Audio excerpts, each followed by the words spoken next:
একজন এরকম চেতে থাকেন তা বাঙালি চলবে কেমনে কয়েন? ওরে গঙ্গা বুঝো না কা, বাংলাদেশের বাজার ঘাটে সার্কাস একটা না একটা রাহাই লাগে।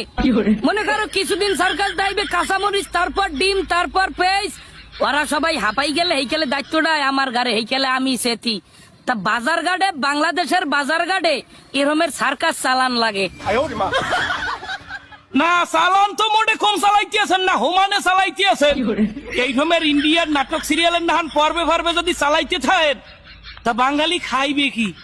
তোরা ঘাস খাওয়ার প্র্যাকটিস কর, গরু ছাগলের নাম ঘাস পাতা বটবৃক্ষ তরুলতা খাওয়ার প্র্যাকটিস কর। কারণ বাংলাদেশের বাজার ঘাটের যে অবস্থা, দ্রব্যমূল্যের যে অবস্থা, অতি দ্রুত যদি ঘাস লতা পাতা খাওয়ার প্র্যাকটিস না করো তাইলে একদিন খাবারের অভাবে তোরা দুর্ভিক্ষে পড়বি, তোরা হুটকি হয়ে যাবি, হুটকি। না এছাড়া তো আর কোন উপায় দেখি